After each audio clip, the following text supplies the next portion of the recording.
Está entrando no ar pela Rádio Universidade 800 AM o programa T-Move, Temas Emergentes em Movimento. O que te move? Boa noite. Está começando mais um T-Move, Temas Emergentes em Movimento. Boa noite, eu sou a Maria Aparecida Zolim, pedagoga da Coordenadoria de Tecnologia Educacional da UFSM e junto com o professor Clayton Hillig apresentaremos o programa de hoje, direto dos estúdios da Rádio Universidade 800 AM. O programa T-Move, Temas Emergentes em Movimento, é um projeto da Coordenadoria de Tecnologia Educacional da UFSM, vinculada à Prograde, Pró-Reitoria de Graduação. Proporcionamos aqui um espaço de conversas e troca de ideias, através de entrevistas com os palestrantes dos temas emergentes e outros convidados. Hoje, a nossa conversa é com o professor José Renato Ferraz. José Renato é professor associado do Departamento de Economia e Relações Internacionais da Universidade Federal de Santa Maria, desde 2009.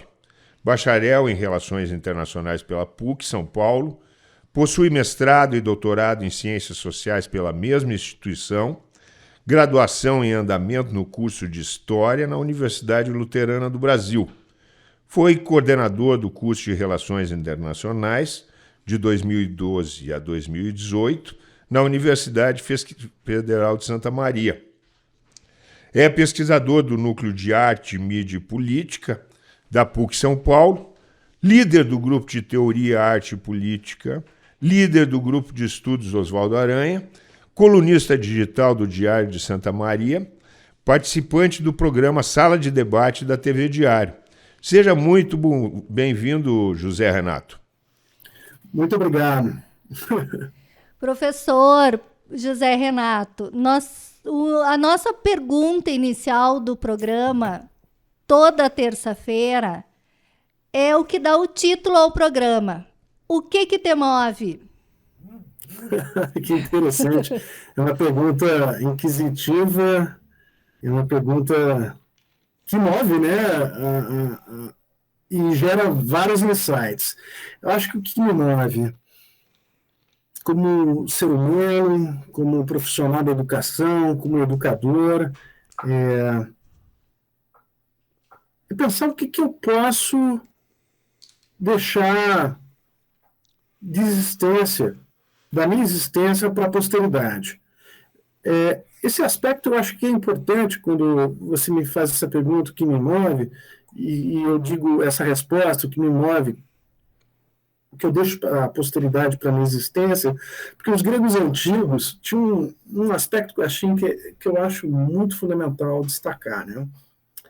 Lá na Grécia Antiga, em Atenas, na cidade-estado de Atenas, na Poli Atenas, havia os cidadãos, e eram homens, infelizmente, né, Cida, que tinham 20 anos de idade, pertenciam a determinadas classes sociais, e é interessante que esses homens, quando eles participavam da ágora, na praça pública, na eclésia, e eles se pronunciavam diante dessa eclésia, utilizando dos seus direitos políticos, eles queriam eternizar, imortalizar-se diante dessa eclésia, diante dessa praça pública, dessa ágora.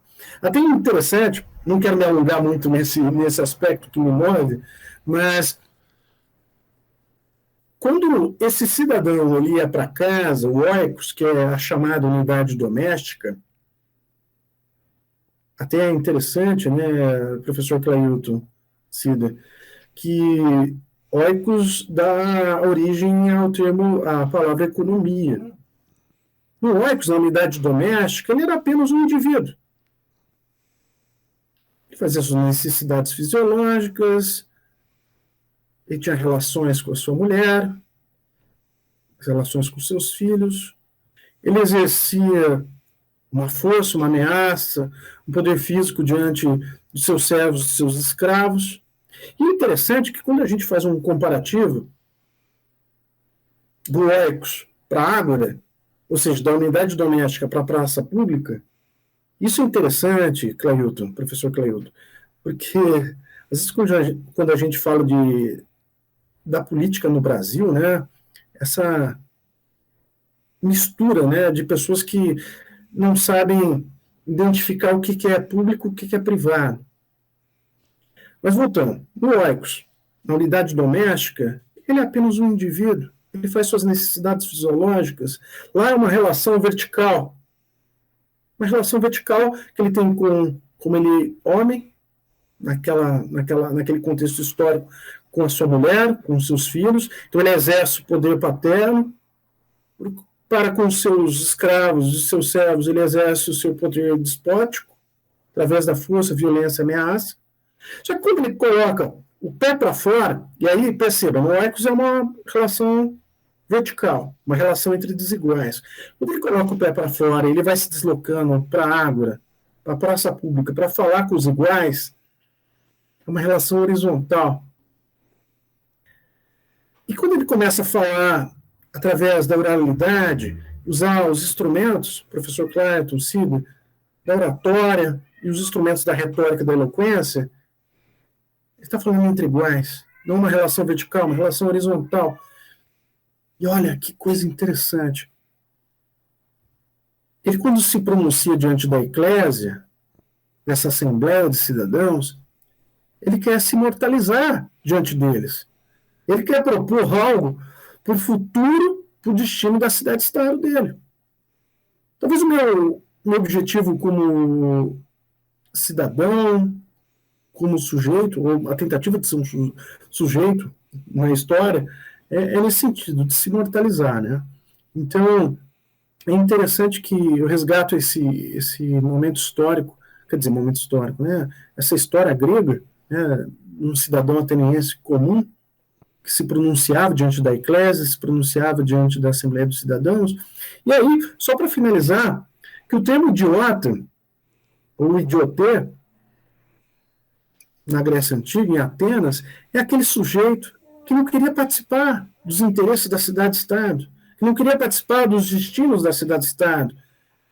E aí ele é personificado como um insignificante, um irrelevante, aquele que não deixa rastros da sua existência para a posteridade. Então é nesse sentido que eu não quero ser, né, Clailton Cida, um idiotê, né?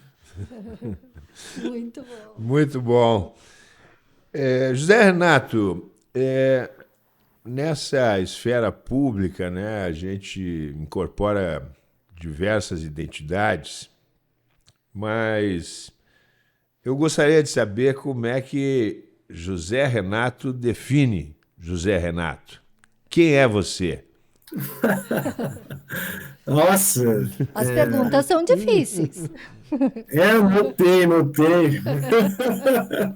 Obrigado pela pergunta. Eu acho interessante a gente fazer debate nesse sentido. Até faço terapia já faz algum tempo para tentar me conhecer também, né? Quem é José Renato? Um sujeito multifacetado, um sujeito complexo, um sujeito cheio de defeitos, cheio de vícios também. Um sujeito também dotado de muitas potencialidades.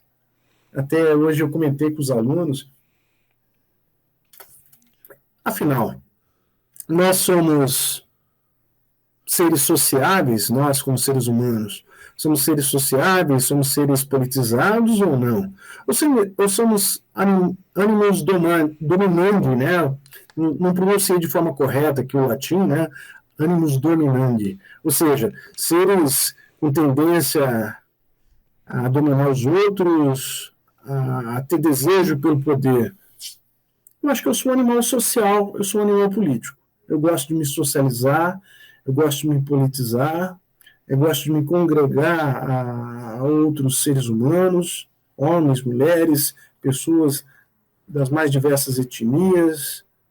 Eu imagino, quando dizia Aristóteles que nós temos tendência, instinto à sociabilidade e à politicidade, e que ele diferenciava, né, dos deuses, quando ele dizia na obra política, diferenciando dos deuses, porque os deuses podem ficar eternamente sozinhos, solitários, sem ter relações sociais, relações políticas com outras pessoas.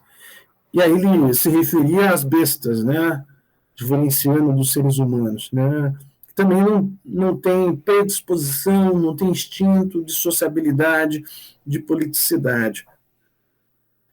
Enfim, eu acho que o José Renato tem tendência, tem instinto, tem predisposição à sociabilidade, à politicidade. E também acho que é interessante sua pergunta, Cláudio, porque eu sou um existencialista também. Eu sou um leitor de Nietzsche, sou um leitor de Schopenhauer, são autores pessimistas em relação às relações sociais, às relações políticas. Mas é interessante que, por mais que eu seja um autor e escritor sobre tragédias, eu percebo que o que me extingue como ser humano, como ser social, como ser político, é ter essas relações. Hoje até um colega me perguntou o que você acha da minha relação com os demais colegas da universidade. E fiz uma brincadeira com ele, fazendo um comparativo, professor Clailton, Sigler, em relação ao filme Poderoso Chefão 1, que eu assisti, acho que pela 1000ª vez. O sujeito é estourado, cara. O sujeito é estourado. Ele é um Sony no Poderoso Chefão 1 que tem aquele final, aquele destino trágico, né? E eu disse para ele, cara, a gente precisa diminuir a nossa intensidade nas nossas relações sociais, nas nossas relações políticas. As redes sociais hoje, elas fervilham, né, de paixões, de temperos, de ingredientes que nos fazem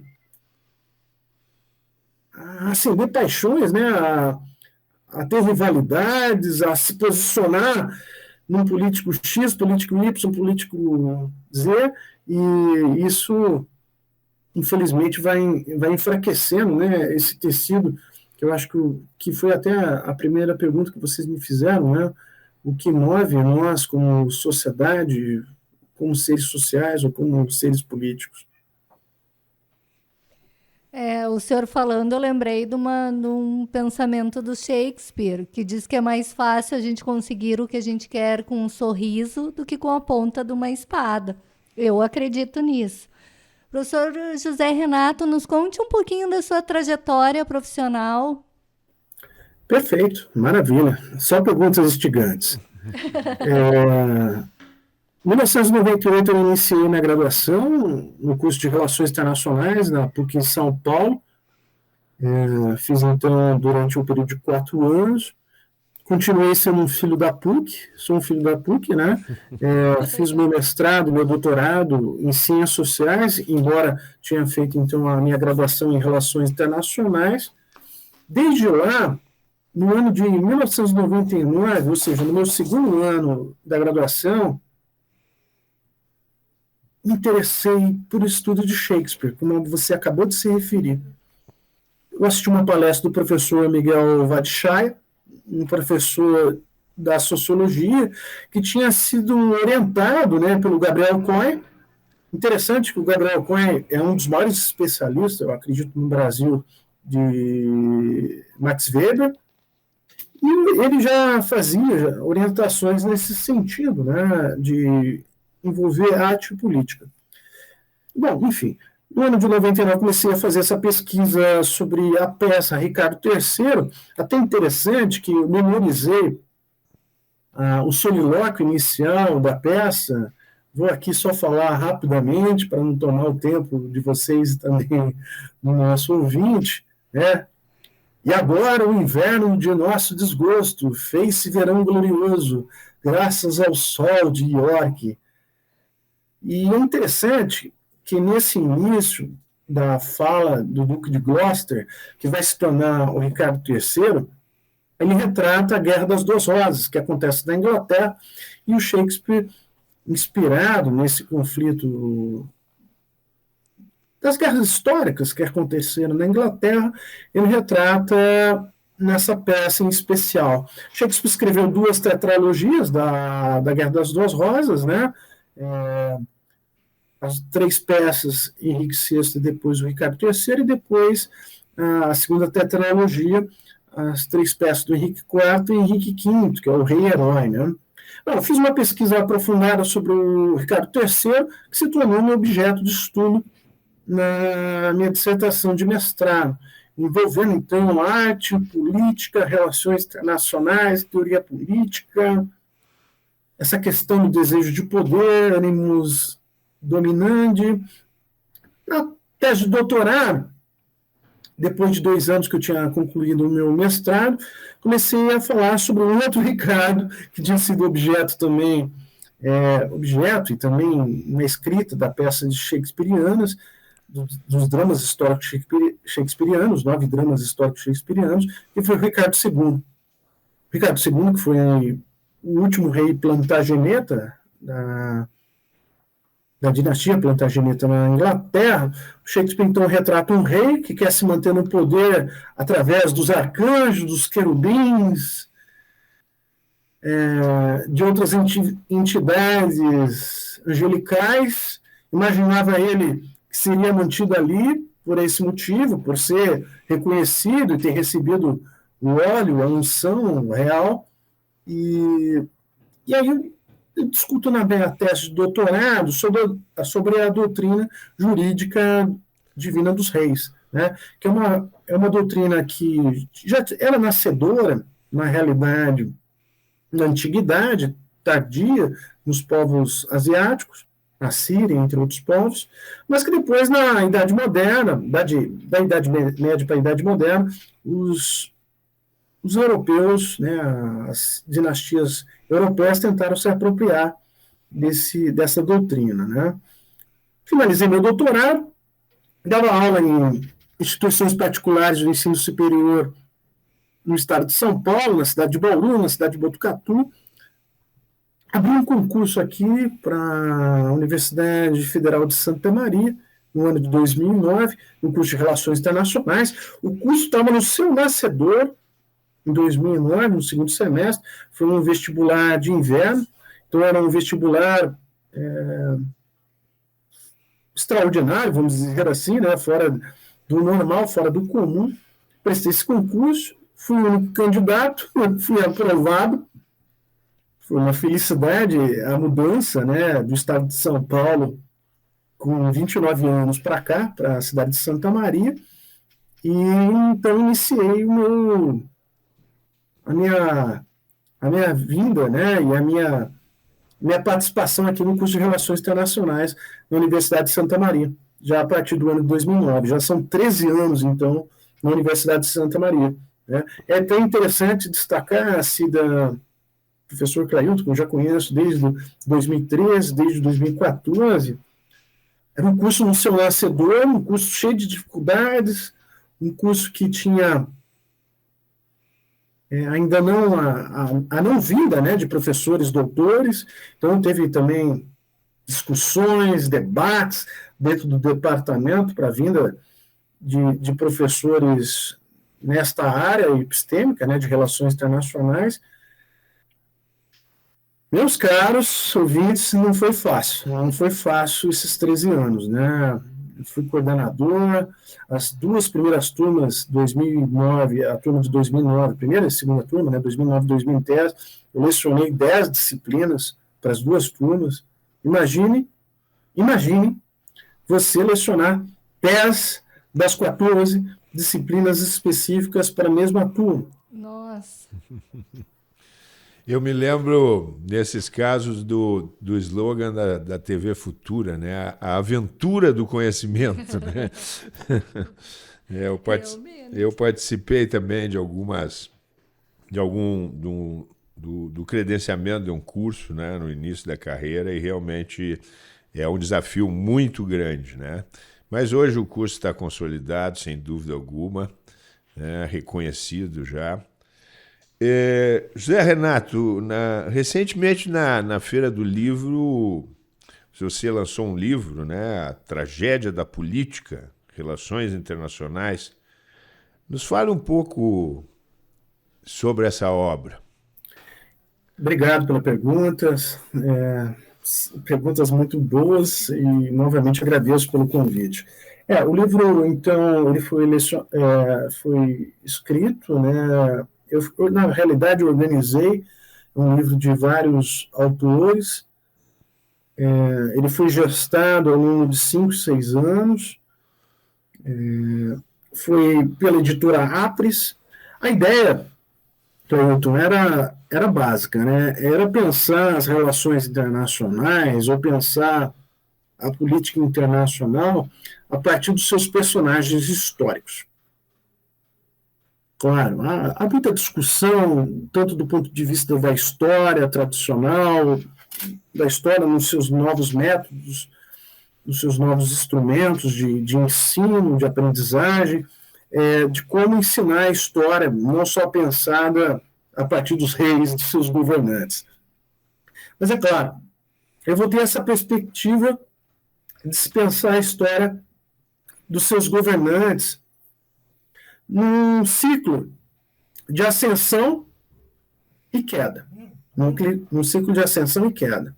Ou seja, no momento que ele chega ao poder e no momento que ele começa a passar por dificuldades, por desafios, na tentativa de manutenção e no momento, evidentemente, da queda. Então, o livro ele retrata alguns governantes, tanto do período medieval e do período moderno. O objetivo também é continuar tratando de governantes no período contemporâneo. Então, por exemplo, eu escrevi a respeito do rei Ricardo II, que foi um objeto da minha tese de doutorado. Até interessante que, Cida, ouvintes, Cleilton, eu faço aqui uma apresentação e eu lembro uma frase, como você disse muito bem também, uma frase de Shakespeare, aquela frase também uma das mais icônicas, emblemáticas de Shakespeare. Não temeis a grandeza, alguns nascem grandes, alguns conseguem a grandeza, alguns a grandeza lhes é imposta e a outros a grandeza lhes fica grande. Então, foi mais ou menos nessa perspectiva que eu trabalhei e organizei esse livro. Pensando também naquela perspectiva que o Maquiavel, na obra O Príncipe, trata, né? Sobre a roda da fortuna, né? Ela pode ser favorável a alguns em determinados momentos, desfavorável a outros em outros momentos. Mas eu trato da ruína do rei Ricardo II, professor Reginaldo Pérez, professor das Ciências Sociais, ele trata dos fundadores, dos federalistas, né, nos Estados Unidos. Tivemos também o Japão de Meiji, o imperador das luzes, né, de como que o Japão ele se reconstrói e se reconfigura na metade do século XIX para se tornar um Japão imperialista, né, no século XX. E até hoje, né, Cleilton, Cida, ouvintes, o Japão tem essa rivalidade com a China, né, uma das grandes potências hoje, no século XXI. O João Ivan Borchardt, que foi professor aqui da Universidade Federal de Santa Maria, foi aluno do curso de Relações Internacionais, ele trata a respeito de um personagem aqui da América do Sul, o Francisco Solano Lopes, que é um personagem também bastante emblemático no século XIX. Ele trata... E o que é interessante nesse livro, acho interessante, nós vamos desenvolvendo desde a origem dele como pessoa, como indivíduo, até ele se tornar a figura política de destaque nessa sociedade. O Muhammad Ali, no Egito, né, no século XVIII até o século XIX. E, por fim, o livro encerra com um personagem brasileiro que não poderia faltar, né, o José Bonifácio de Andrade Silva, né, que para muitos é considerado o patriarca da nossa independência, né?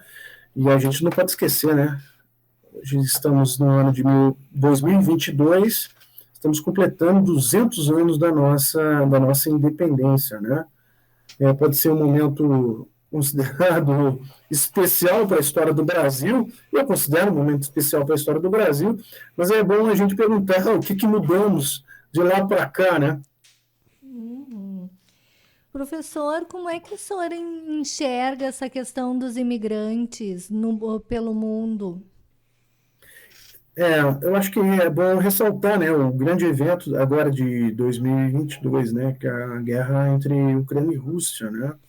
É uma guerra que tem causado um grande número de refugiados, talvez não, o maior número de refugiados na Europa, né? Destaque, novamente, repito, reitero, na Europa desde a Segunda Guerra Mundial, né? Desde a Segunda Guerra Mundial.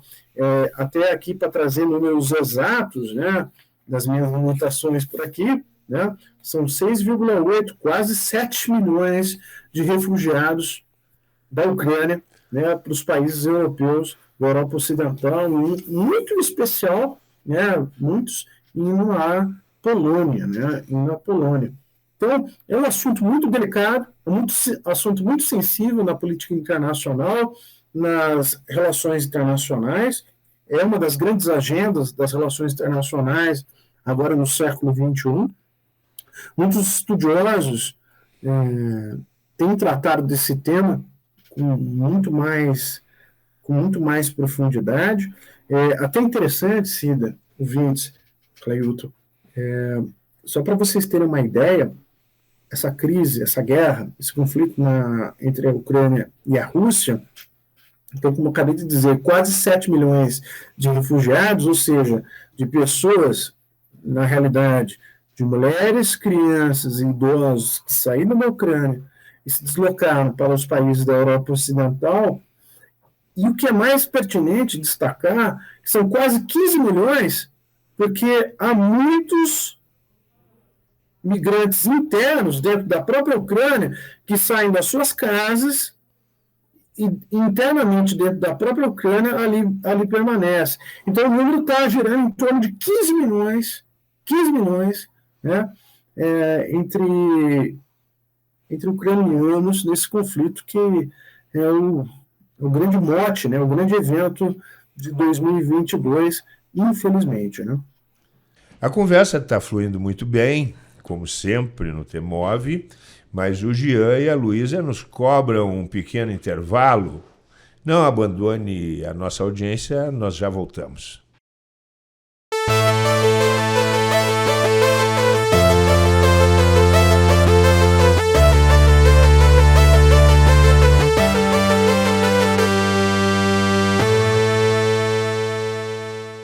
Estamos de volta com o Temove.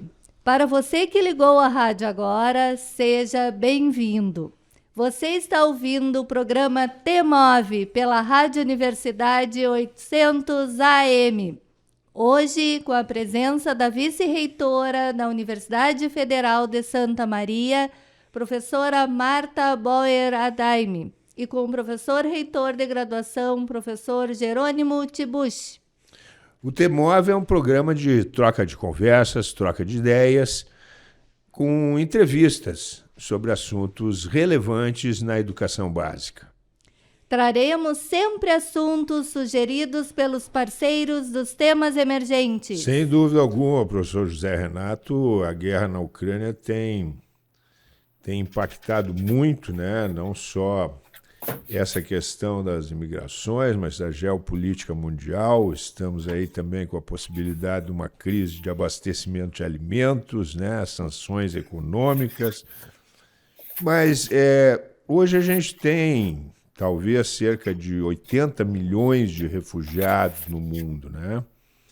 Você acha que o olhar mundial é diferente com relação a esses refugiados ucranianos do que refugiados do Senegal, Haiti, Somália, Venezuela, né? Principalmente a visão europeia acerca disso? Sim, sem sombra de dúvida. Há uma distinção muito clara, né? Daquele que é europeu, daquele que é ucraniano, que vai para o país da própria Europa, para aquele que é sírio, para aquele que é venezuelano, que vem para aqui, para o Brasil, ou para outros países da América Latina, ou mesmo boliviano, ou que não foge porque está acontecendo algum conflito, né? Ele sai do seu país de origem porque ele quer uma nova oportunidade, ele busca uma nova esperança e, de fato, aquele que sai, por exemplo, da África, da América Latina, ou mesmo do México, indo para os Estados Unidos, ele não é tratado da mesma forma como nós temos visto agora em relação ao ucraniano, em relação a outros migrantes, né, a outros refugiados. Parece que, Clailton, eu digo de uma forma assim, sem medo, sem receio de ser julgado, porque eu vou falar agora, né, o ucraniano loiro de olho azul, ele é muito mais bonito, né, digo aqui com uma certa ironia, com um certo sarcasmo, do que aquele que sai da África, que sai da América Latina. Ele é muito mais bem tratado do que aquele que sai da África. E é interessante, né, porque hoje eu até comentei com os alunos na disciplina que eu leciono nessa terça-feira, disciplina que titular Instituições Internacionais, a gente está falando sobre o papel das organizações internacionais, das instituições internacionais dos dias de hoje, e eu até destaquei para eles, né, como que a globalização, que foi tão propagada, né, nos anos 90, que traria tantos efeitos positivos para a sociedade mundial, se é que nós podemos chamar de sociedade mundial ou comunidade internacional, ela não trouxe, né? Na verdade, quando a gente começa a perceber a globalização hoje, o impacto da globalização hoje no século XXI, nesse ano 2022, eu trago 3 aspectos. Primeiro aspecto, ela causa assimetrias. Ela tem impactos positivos e negativos de diferentes formas para os países. Para os países desenvolvidos, ela tem um determinado impacto. Para os países ditos em desenvolvimento, outro impacto. E para os países periféricos, se a gente for utilizar um termo do marxismo, é outro peso. Então, é uma simetria completamente que é desigual, é diferente para os países, né? Esse efeito tanto da globalização econômica que eu estou destacando aqui. O segundo aspecto é que as organizações internacionais, as instituições internacionais, elas estão em xeque. Perda de credibilidade, perda de legitimidade, muitas estão em xeque, muitas já receberam certidões de óbito há algum tempo.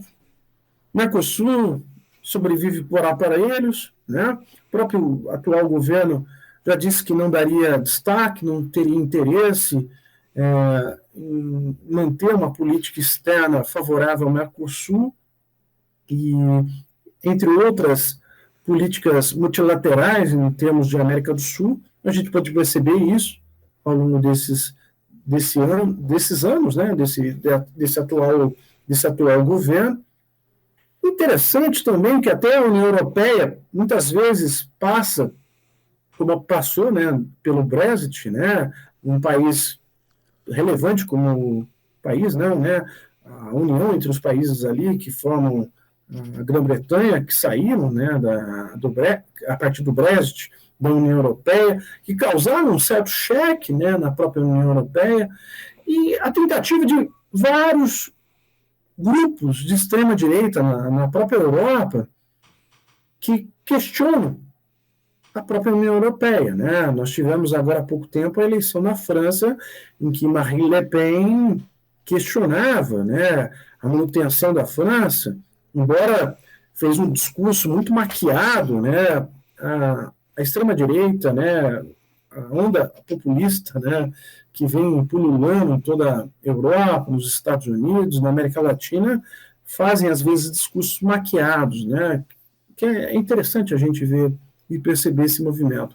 E o terceiro movimento da globalização, Cida, Clailton e ouvintes, é relativo à onda de populismo, à onda de nacionalismo, que voltou com força, muita força, em todo o mundo.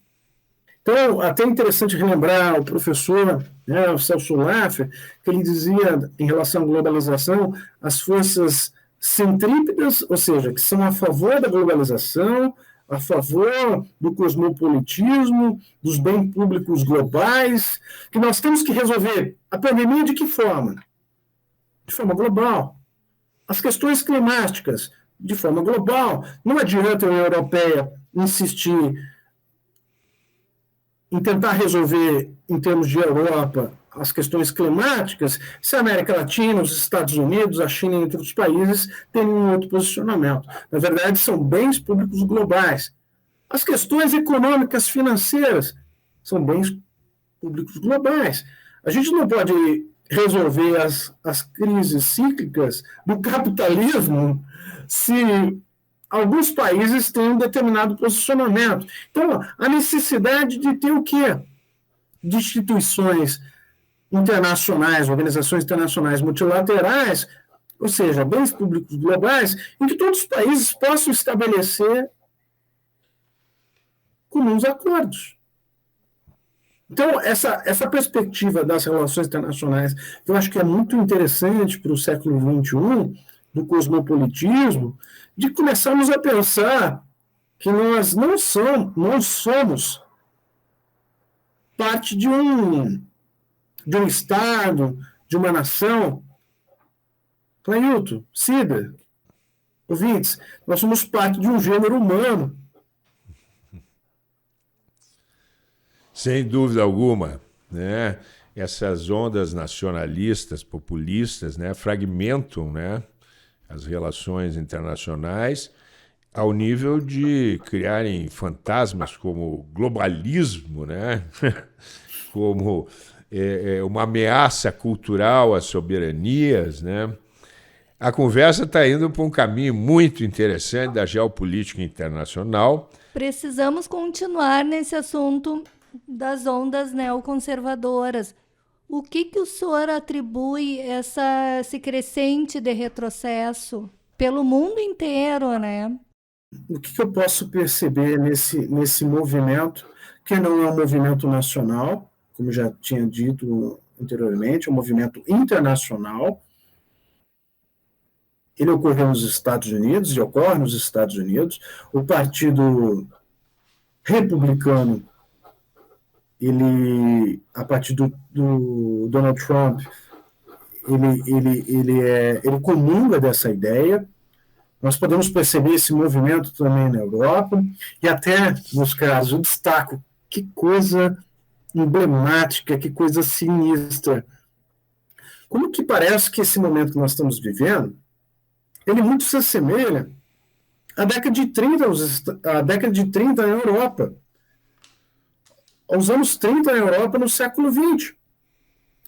E que, se formos lembrar, a década de 30, no século XX, na Europa, nós tivemos a ascensão de Hitler em 1933, o fracasso da Liga das Nações ao não coibir os movimentos de intervenção, tanto da Itália, da própria Alemanha,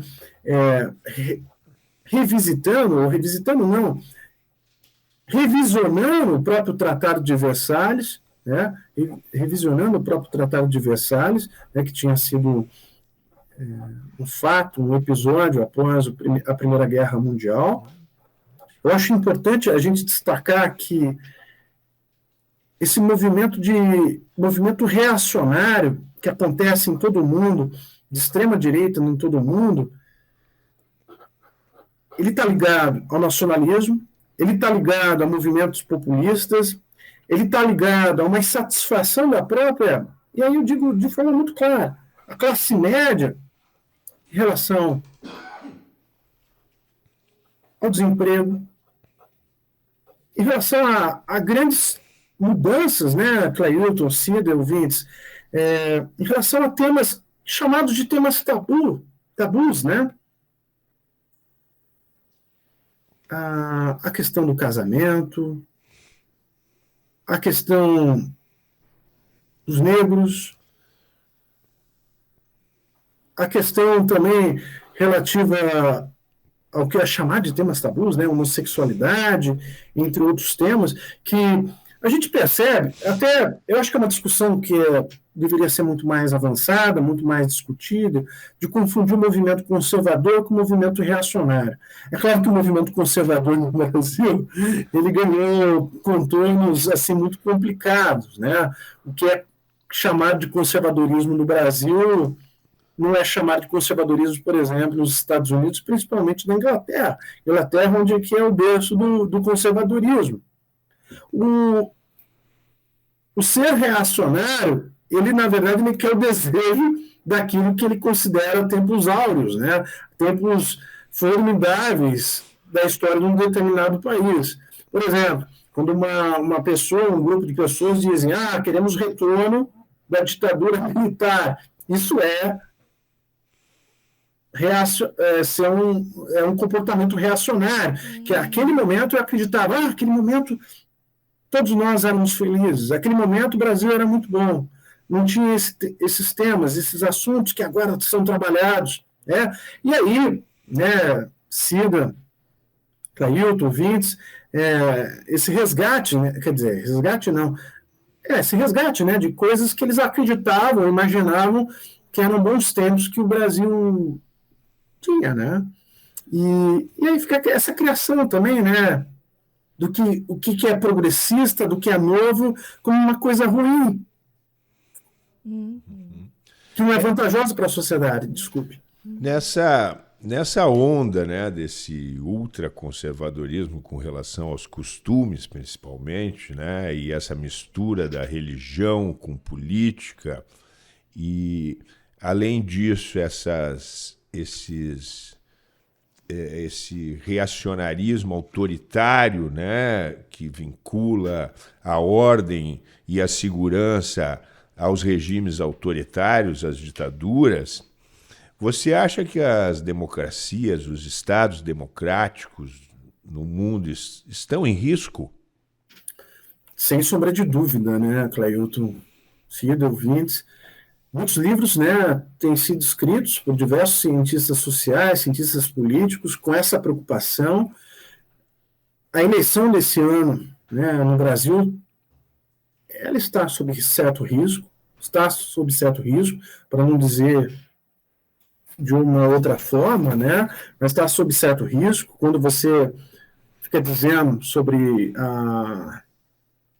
a urna eletrônica, se ela é confiável, se não, ela não é confiável. Então, isso já coloca em xeque se o sistema político eleitoral ele é confiável e se o resultado do sistema político eleitoral será confiável. E aí a gente mais ou menos pensa naquela perspectiva, como aconteceu nos Estados Unidos, após a derrota de Trump, em que ele questiona, né, o resultado da eleição, aquilo que foi, o que é aquele país que é chamado, né, do modelo da democracia representativa, né, no mundo. Então, aquela invasão na White House, de fato, foi um ponto crítico, né, na própria história norte-americana, e até a própria justiça norte-americana, que puniu algumas figuras que estiveram presentes naquele episódio, mas aliviaram em relação ao próprio presidente Trump. Então, eu vejo um certo pessimismo que vai acontecer no Brasil neste ano de 2022, né? Muitos discursos que aconteceram nos Estados Unidos estão se repetindo com uma certa frequência desde o ano passado e neste ano no Brasil, agora em 2022, pelo atual presidente da República, pelos seus próprios correligionários, seus próprios apoiadores. Democracia no mundo ela está em risco. A gente agora já coloca também, e isso tem sido colocado, principalmente pela extrema-direita, no mundo todo, né? Democracia que nós queremos, né? Isso tem sido colocado em xeque também, né? Essa democracia representativa, que muitas vezes ela é questionada, será que ela nos representa de fato? E a gente poderia também sofisticar a nossa análise, que a democracia representativa ela está atuando em três aspectos que eu acho que tem que ser ampliados no Brasil e no mundo, né? Essa democracia representativa, no qual há o processo seletivo, nós escolhemos os nossos representantes no legislativo e também no executivo, né? Seja na esfera municipal, estadual e federal. A democracia participativa, que eu acho que é um aspecto importante de lembrarmos em termos de Brasil, através do plebiscito, entre outros instrumentos, que a população, ou melhor, o cidadão possa participar de uma forma mais ativa, associações, entre outros grupos, e que na esfera do município nós podemos participar de uma forma muito mais incisiva. E aí eu destaco nessa democracia participativa a questão do Pacto Federativo, da gente relembrar, rediscutir o Pacto Federativo, dos nossos municípios, dos nossos estados, e principalmente a pandemia, né, Cida, Clailton, ouvintes, ela nos trouxe esse aspecto de começarmos a nos preocupar com a nossa cidade, com a nossa região, com o nosso estado, com aqueles que estão ao nosso redor. Então, novamente, discutir o Pacto Federativo, porque eu acho que aqui o Brasil tem um federalismo muito centrífugo. O que significa um federalismo centrífugo? É muito concentrado na União. Aí os nossos prefeitos, os nossos vereadores, os nossos deputados estaduais, o nosso governador precisa muito de Brasília. Nós precisamos rediscutir o nosso pacto federativo. Não que eu quero que seja similar ao que acontece nos Estados Unidos, que é um federalismo centrípeto. Eu confundi.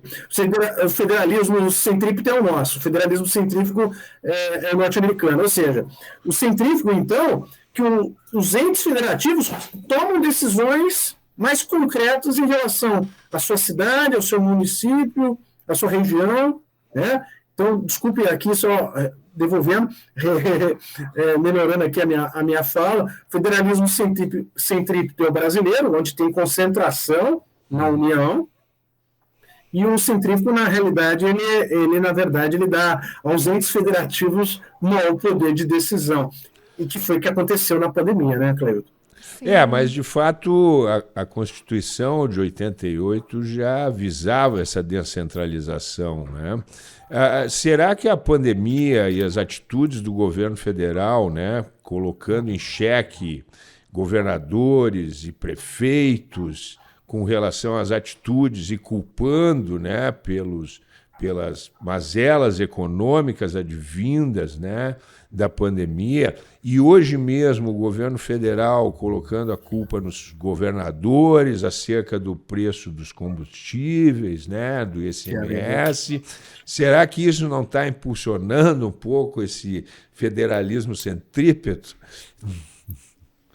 Eu acho que sim, até corrigindo, então, centrífugo, né? Centrífugo, que ele dá, então, que daria, né, maior autonomia aos entes federativos. Eu acho que é nesse sentido.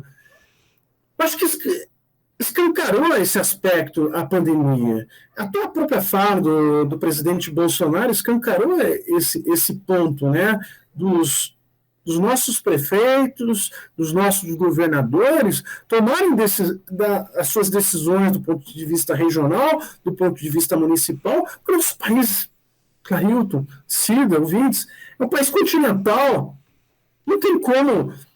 Eu digo isso, embora eu tenha 43 anos de idade, vou completar 44 lá em novembro, lendo muito, estudando muito, pesquisando muito, não tem como resolver questões locais, questões regionais a médio e longo prazo. Escrevi esses dias agora no Diário de Santa Maria a respeito da diferença entre um político e um estadista, né? Que o político pensa na próxima eleição, um estadista pensa na próxima geração. Nós precisamos ter mais estadistas do que políticos, né? Ou seja, pensando na próxima geração, isso a médio e longo prazo. O que nós queremos para os nossos filhos, para os nossos netos, para as próximas gerações, e não ficar pensando o que meu partido político acha que é melhor, o que eu faço para me manter nesse cargo por alguns anos, depois passar para o meu filho, para o meu neto. Infelizmente, Clailton, Cida, ouvintes, a nossa classe política precisava ser renovada nesse aspecto, nessa mentalidade. Mas, só para finalizar, acho que é importante destacar que essa discussão do Pacto Federativo é um ponto importante para pensarmos em termos de Brasil. Eu concluí, após estudos, pesquisas, até algumas situações que eu tenho vivenciado, e principalmente a partir dessa questão da pandemia, nós temos que voltar o nosso olhar. Claro, temos que ter o nosso olhar para o nacional, para o internacional. Eu sou das relações internacionais. Mas a nossa ação prática, a nossa ação concreta, enquanto cidadão, acho que tem que restabelecer, que foi a minha fala inicial, Cida, Clailton, a nossa cidade-estado, a nossa cidade, o nosso município, o que nós podemos fazer para o nosso município.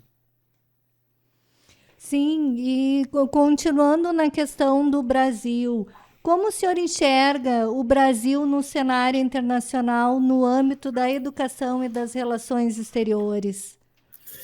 Interessante, né? A gente tem que resolver muitas questões internas. Para uma melhor inserção do Brasil e para que possamos sentar na mesa das grandes potências, nós precisamos resolver os nossos entraves internos. O Brasil é um país de grande disparidade de renda. Nós temos uma desigualdade de renda, uma desigualdade de oportunidade entre poucos países no mundo. Nós precisamos resolver esse entrave interno. Por uma melhor, então, reitero, por uma melhor inserção interna do Brasil, nós precisamos resolver essas questões internas. A educação é um outro entrave que nós temos que é muito grave, né? Nós tivemos agora esse período de pandemia que aumentou o déficit educacional e muito dos nossos alunos da educação básica. Nós estamos com uma grande evasão de alunos e alunas do ensino médio. Infelizmente, Clailton, Cida, ainda as nossas principais universidades, nível federal, nível estadual, ou mesmo particulares, ainda não estão no ranking das 100 melhores universidades do mundo. A universidade que melhor se aproxima desse ranking das melhores universidades do mundo, a Universidade de São Paulo, ainda não se localiza entre as 100 principais universidades do mundo. Nós precisamos melhorar a posição das nossas universidades, principalmente federais, em termos de inserção no mundo. Você vê a notícia de hoje, de manhã, no Diário de Santa Maria, a diminuição dos gastos, dos investimentos, nem vou falar gastos, vou melhorar minha frase, a diminuição dos investimentos na educação superior. No Brasil se discutindo se deve se cobrar ou não alunos e alunas a estarem no ensino superior, instituições federais, cobrar mensalidade dos alunos, alunas no ensino superior nas instituições federais. Olha os discursos que são repetidos e propagados, né, por esses grupos, por esses setores.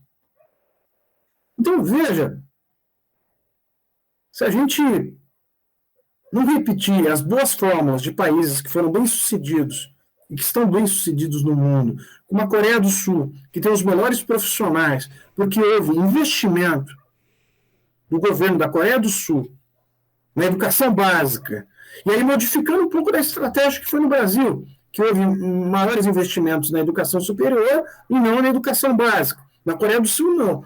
Fizeram grandes investimentos na educação básica, trouxe bons profissionais com bons salários na educação básica, melhorando a qualidade dos alunos na educação básica,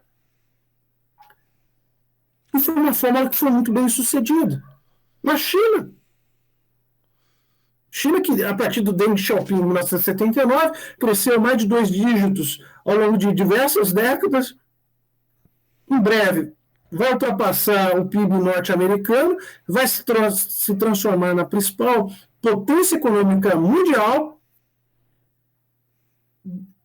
população com bilhões, né? O governo fica preocupado no seguinte sentido: olha, existe uma métrica, existem dados de que a cada X, 1.000 e tantos, 100 mil, 200 mil, não sei agora o número exato, vai ter um gênio, vai ter um superdotado na nossa população. Se nós temos uma população gigantesca, nós vamos ter diversos superdotados aqui nesse país. Então, nós temos que identificar nesse país quem são os superdotados. E a partir do momento que identificarmos quem são esses superdotados, vamos colocá-los no ensino superior e vamos colocar nos cargos gerenciais das principais empresas nossas e no governo. A cada ano, Clailton, Cida e ouvintes, nós perdemos os nossos Mozarts, os nossos Beethovens, os nossos Einsteins. Nós vamos perdendo a cada ano isso. Sem dúvida, professor José Renato, nós estamos nos encaminhando para o final. Nosso tempo, a conversa está ótima, mas nosso tempo se encerra com muita brevidade. Então temos ainda 2 minutos para as suas últimas palavras e as despedidas. Maravilha, eu agradeço muito o convite, fiquei muito feliz com esse convite. Eu fico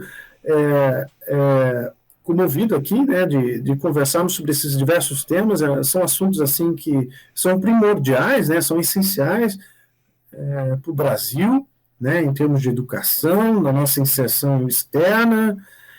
O momento que nós estamos vivendo agora, essa crise, esse conflito, essa guerra de 2022, né? O Brasil como a Ucrânia e como a Rússia, é grande exportador de grãos, de minérios, né? De insumos agrícolas. É um momento de oportunidade. Claro, é um momento de crise também. Eu acho que esse outubro agora de 2022 nós temos que fazer uma boa escolha, né? Temos que fazer uma boa escolha, temos que perceber que, infelizmente, como estamos andando não está ok. Exatamente. Muito obrigado pela sua participação, professor José Renato. O TEMOV vai ficando por aqui. Eu sou o professor Clayton Hillig e apresentei o programa de hoje junto com a pedagoga do Centro de Tecnologias Educacionais, Maria Aparecida Azolim. A produção do programa ficou a cargo da comunicadora social Luísa Peixoto e da diretora da CTL, Ziane Miller. Trabalhos técnicos de Giano Al e direção de rádio, Jonathan Ferreira. Nós estaremos de volta a partir das 6 da tarde da próxima terça-feira, falando sobre os temas emergentes em movimento, aqui pelos estúdios da Rádio Universidade 800 AM. Obrigada pela sua audiência. Até semana que vem.